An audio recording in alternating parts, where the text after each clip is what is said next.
हाय नमस्कार मित्रांनो, तुम्हा सर्व यूट्यूब फॅमिलीला मकर संक्रांतीच्या खूप खूप मनापासून शुभेच्छा। तर मित्रांनो, आजचा विषय जरा खूप डेंजर विषय आहे आणि हा विषय ड्रायव्हर लोकांनी जरा लक्षात घ्यायला पाहिजे आणि गाड्या कशा चालवायच्या हे त्याने ठरवलं पाहिजे। मी पाठीमागच्या बऱ्याच काही व्हिडिओमध्ये मी खूप काही ड्रायव्हरला बोललेलो आहे। तर गाडी एकदम आपण जसं की आपण आंघोळ करताना किती काळजी घेतो की आपण आंघोळ करताना किती एकदम लक्ष देऊन आंघोळ करतो, कोणता पार्ट आपला ओला राहिला कोणता वाळला राहिला स्वच्छ तोंड धुतो। असंच काही जर आपण गाडी चालवली तर कोणताही अपघात घडणार नाही आणि कोणतीही म्हणजे असं की एखाद्याचा जीव जाणार नाही काय नाही। तर मित्रांनो, तुम्ही म्हणसाल आता विषय नेमका झाला तरी काय ते तर पुढं सांगा। तर रविवारी 12 जानेवारीला नाशिकमधल्या सिडकोमधल्या सह्याद्रीनगर या भागामधले काही रहिवासी निफाडगावमधल्या एका जागरण गोंधळाला गेले होते। तर तिथं जागरण गोंधळ वगैरे झाला त्या गावामध्ये। एकदम असं टाकाटकमध्ये तुम्हाला सांगतो, देवदेव झाला, जागरण गोंधळ झालं। आता बरीच मुंबईमधले जे आपले मराठी बांधव आहेत किंवा बहिणी असतील ते म्हणतील हा जागरण गोंधळ हा नेमका प्रकार तरी आहे काय। तर जागरण गोंधळ म्हणजे विषय असा असतो मित्रांनो, एखाद्या जर घरामध्ये लग्न झालं तर ती लग्न झाल्याच्या नंतर खंडोबाचं जागरण घालावं लागतं। वाघ्या मुरळी वगैरे बोलवून ज्या काय पारंपरिक जे काय विधी असतील ते पूर्ण करावं लागतात। मग तिथं तुम्हाला सांगतो मनोरंजनाचा कार्यक्रम असतो, फुल कॉमेडी असते मराठीमधून आणि त्यालाच रात्रभर विनोद करून माणसांचं पूर्ण पब्लिकांचं मनोरंजन केलं जातं। तर जसं की आपण लक्ष्मीकांत बेर्डे, अशोक सराफ यांचे चित्रपट बघत आलो, ह्या प्रकारे एक कॉमेडी कलाकार असतात जे आपल्या लेडीज असतात आणि जो पुरुष असतो त्यांना वाघ्या आणि मुरळी म्हणजे लेडीज। तर त्याने डान्स वगैरे करायचा असतो। मग काय त्यांच्या मनानं गाणी म्हणली जातात, काही कॅसेटवर गाणी लावली जातात, मेमरी कार्ड वगैरे ते असा काय कार्यक्रम तुम्हाला सांगतो त्याने एकदम फुल एन्जॉय केला। तर त्या धरणगावामध्ये ना त्यांनी कार्यक्रम उरकला आणि आता येताना पाठीमागे 2 टेम्पो होते, एक महिलांचा टेम्पो होता आणि एक पुरुषांचा टेम्पो होता। पुरुष मंडळी एकदम भरपूर होते, काही मित्र होते, काही नातेवाईक होते, काही बापल्याक असं काही होतं। आणि विषय असा झाला की ह्यांच्या टेम्पोमध्ये येताना सुद्धा इतका एन्जॉय झाला की तुम्हाला सांगतो सगळ्यांनी सेल्फी वगैरे काढले, सेल्फी काढून सोशल मीडियावर पोस्ट केले। मग काही मित्रांनी व्हिडिओ वगैरे बनवले, ते पण सोशल मीडियावर फेसबुक इंस्टा असेल कशावर तरी यांनी पोस्ट केले।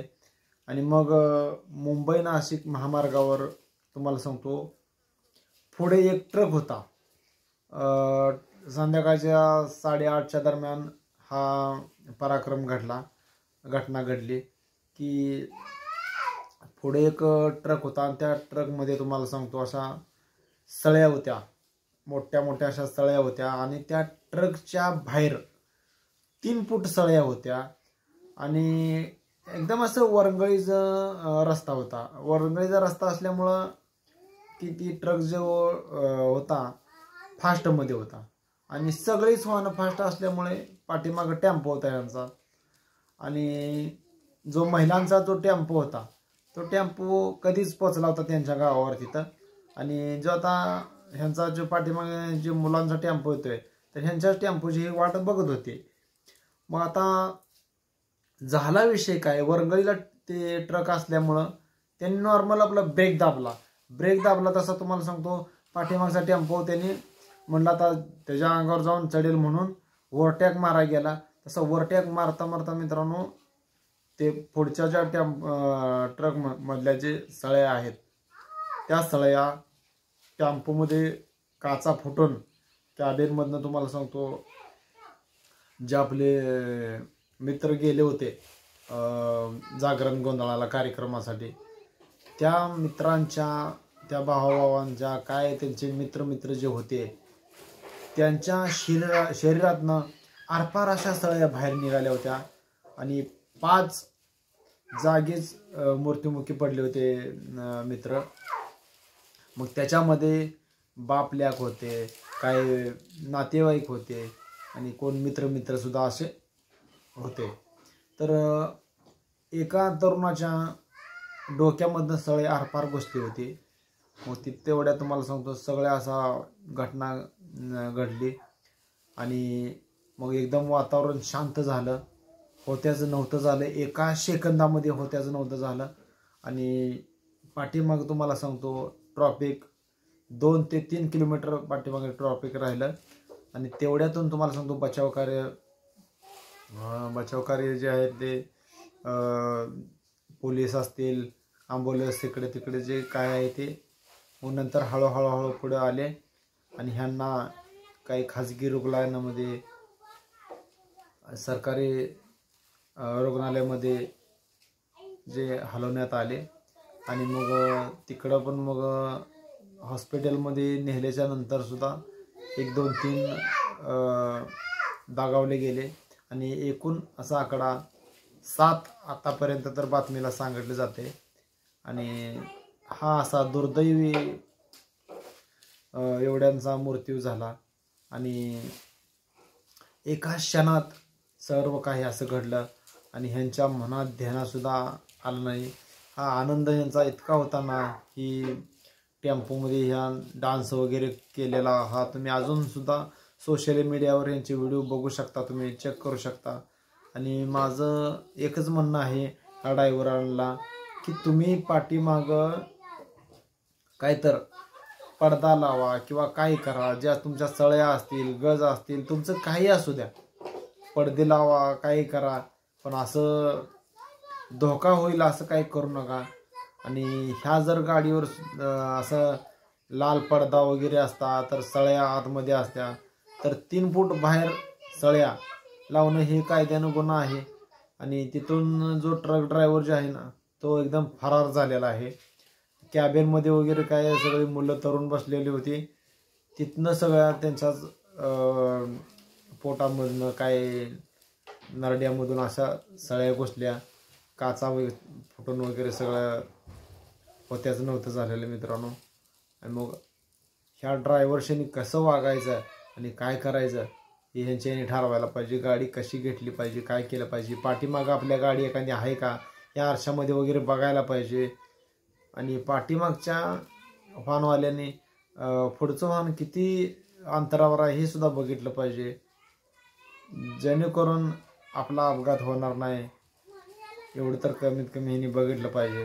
नाहीतर उठलं सुटलं मोकळा रस्ता आहे म्हणून, चांगला हवे दिसला म्हणून किती पळेल तेवढी गाडी दाबून काही उपयोग नाही मित्रांनो.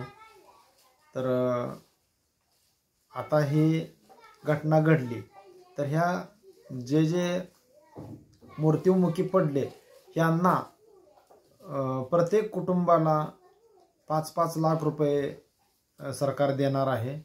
पण 5-5 लाख रुपये घेऊन उपयोग काय नाही मित्रांनो. आता हे जर सरकारनं माणूस जिवंत आहे तोपर्यंत जर केलं तर अजून माणूस आनंदी राहील, सुखी राहील आणि असे अपघात सुद्धा होणार नाहीत. कारण ह्या जर मित्रांना पैसे असते तर ही कुठं एन्जॉय करण्यासाठी कुठं कायच गेले नसते, आपल्या निवांतमध्ये घरी बसून राहिले असते आणि ह्या घटना घडल्या नसत्या. आता सुद्धा सरकारनं चांगली काळजी केली पाहिजे आणि असे काय अपघात घडणार नाहीत असे सुद्धा काळजी घेतली पाहिजे.